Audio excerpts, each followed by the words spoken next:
Support for Colorado Today comes from Safeway, where you can shop online and get easy delivery or free pickup. Get the same prices, deals, and rewards as in-store. Shop the weekly ad, clip deals, and earn points at Safeway.com or in the Safeway app.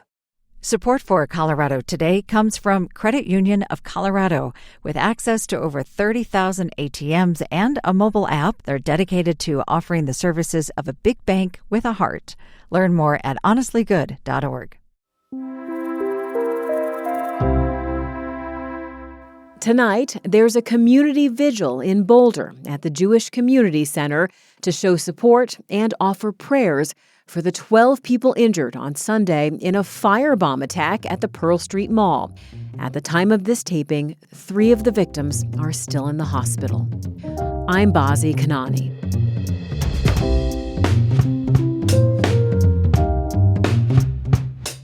Coming up, are strikes looming at 2 of Colorado's largest grocery store chains? It's possible Safeway workers could be on strike sometime next week. Then, the struggle to keep wolves in Colorado. This was the state's only viable wolf pack, the only example of reintroduced wolves actually breeding.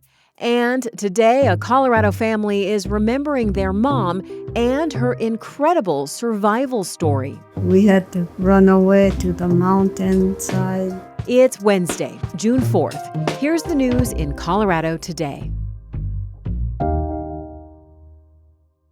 Your run to the local grocery store could soon be affected by strikes. Workers at 2 of Colorado's largest grocery store chains are in tense contract negotiations at the same time. CPR business reporter Sarah Mulholland is keeping her eye on this. Sarah, what's going on? Well, Bazi, here's where things stand. Along the Front Range, Safeway workers are expected to vote soon on whether to authorize a strike if contract talks fail. And Safeway employees elsewhere in Colorado, Pueblo, Estes Park, Fountain, Salida, Steamboat Springs, and a few other cities, they've already voted yes on this. They did that late last week. Safeway is owned by Albertsons, which has 105 stores in Colorado, and the workers say Safeway is engaging in unfair practices like refusing to give retroactive wage increases and benefit contributions. So if all the workers vote yes to authorize a strike, what then? It's hard to predict what happens next. After that vote, the union would have to give management 72 hours notice before striking. That means it's possible Safeway workers could be on strike sometime next week, but it's also possible the union could work out a deal with management before then, or that negotiations continue without a strike. These negotiations for Safeway workers are happening at the same time that contract negotiations for King Soopers workers are coming to a head. What's the latest for King Soopers? You might remember that King Soopers workers in the Denver area went on strike for 2 weeks back in February. They reached a temporary deal to pause that labor dispute for 100 days, but that pause expires this weekend. So if a new contract deal is not reached in the next few days, we could see strikes again at King Soopers soon. And King Soopers is owned by Kroger, which has 148 stores in the state. Sarah Mulholland, thank you. You're welcome. A disclosure here, this podcast is sponsored in part by Safeway, but the company has no editorial influence on our reporting.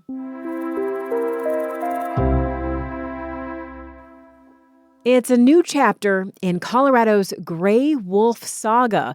Colorado wildlife officials want the predators to thrive and reproduce. But last week, the state killed a wolf in Pitkin County after it reportedly preyed on livestock. That marks the first time Colorado Parks and Wildlife has euthanized a wolf since it first reintroduced the species about a year and a half ago. CPR's Sam Brash is here to explain the decision and what it says about Colorado's bigger wolf restoration effort. Sam, why did Colorado kill this wolf?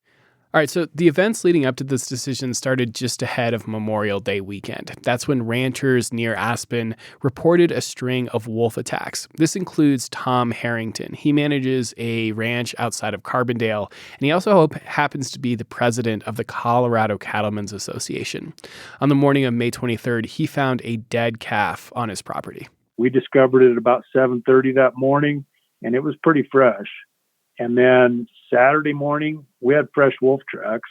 Other ranches reported 3 attacks in a little more than a week, and those events left 2 calves dead and injured others. Colorado has reintroduced more than 20 wolves so far. Was it clear for sure which wolves were behind these attacks? In this case, it was. The wolves behind this attack were the Copper Creek Pack. Their territory overlaps with these ranches. And the family group is pretty notorious for attacking livestock. And their story really represents one of the biggest challenges that Colorado has faced with this whole wolf restoration program. Just to rewind a little bit, this pack formed last year when 2 wolves brought from Oregon in the first batch of releases in late 2023 met up, bred, and had a litter of pups near Kremling. This should have been a big victory for the state because it marked the first time reintroduced wolves had successfully bred in Colorado, but then the Copper Creek Pack started feeding on livestock near Kremling. So the state, they actually did something pretty remarkable. They recaptured the entire pack, the breeding adults and the pups, moved them into captivity, and then in January, they re-released them into Pitkin County. Relocating an entire wolf pack like that, is that a normal way to manage these predators? It's really not, and Colorado's own wolf management plan actually recommends against it, saying, quote, the strategy risks translocating the problem along with the wolves. In this case, the state ignored that advice because this was the state's only viable wolf pack, the only example of reintroduced wolves actually breeding. So they put them in Pitkin County, and as I said, that's where these recent livestock attacks happened. Okay, to talk a little bit more about the wolf that was killed last week, how did the state come to that decision? So CPW has a standard for when it actually kills livestock. The rule right now is that if a wolf kills or injures livestock at least 3 times over the course of 30 days, it's eligible to be euthanized, and the state says that this wolf met that bar. And how did they know that about that particular wolf? So right now, these wolves are wearing tracking collars, and using that information, they were able to apparently link this wolf to these attacks over the weekend, or some of the attacks over the weekend. But they haven't released a full report yet on this decision, so we'll see all the details at some point later on. So the state already relocated the wolf pack once. It's now killed one of its members. What happens if there are more livestock attacks in the area? That's a really good question. The state hopes by removing one wolf, the entire pack is deterred from attacking any more livestock. But if that doesn't work, things get really complicated because it sounds like the Copper Creek Pack has had another litter of pups. Harrington, the rancher, says the state has told him it's really reluctant to remove the breeding male or female, the wolves that are apparently caring for this new set of puppies. If there continues to be livestock depredations, I was told they would continue removing these pups from last year that are now over a year old, but they will not take out the female with new pups or the male providing for her. Now, this wolf that the state killed, it was not one of the breeding adults. It was one of the pups born last year.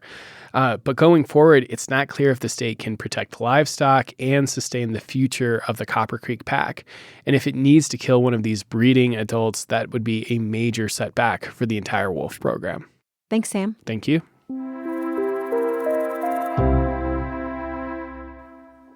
With each passing year, there are fewer and fewer Japanese folks who know firsthand what happened August 6, 1945. Recognizing that this perspective on history could be lost forever, Glenn Terada was determined to preserve the story of his mother, who survived the bombing of Hiroshima 80 years ago this summer. In the same river, I see a lot of bodies floating. This is after the bomb? Yeah.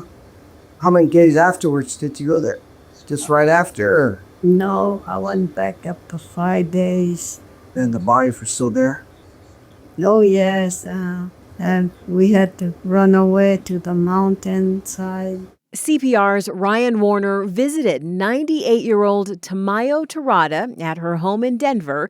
She sat in a comfy leather chair with a blanket on her lap and her son sitting close by, and recalled the fragments of her formative years in Japan. Terada was born in Hawaii in 1927 to parents of Japanese descent. They wanted her to attend a good school, so they sent her to Hiroshima to her grandmother's house. Neither her grandmother nor that home survived the atomic attack. They said don't touch anything because it's radioactive. Her son Glenn told Ryan he learned new things about the bombing of Hiroshima by talking with his mom.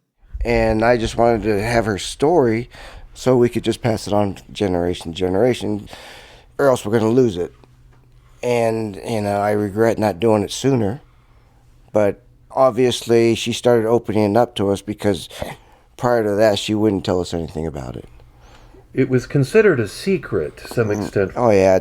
She, even to this day, I can't get her to describe the type of discrimination that she was exposed to. She just has told me many times that she understands what discrimination is because she went through it, being of American descent, living in Japan. It's been a struggle for Glenn and his siblings to piece together their family history. It took decades for his sister Linda to learn the extent of her mom's injuries.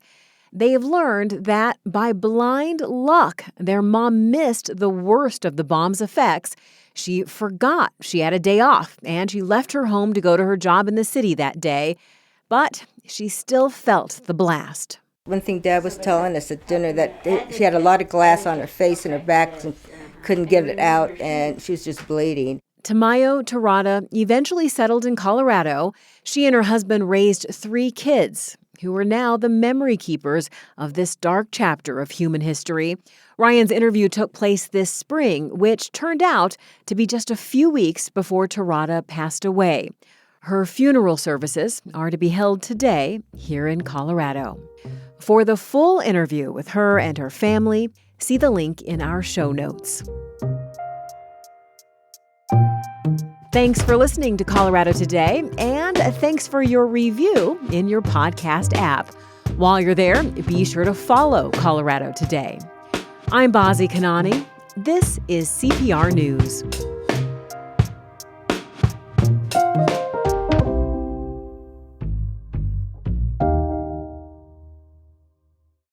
Support for Colorado Today comes from Safeway, where pharmacists can fill your pet's prescriptions, helping you pamper and protect your pet with pills, peanut butter, toys, and treats.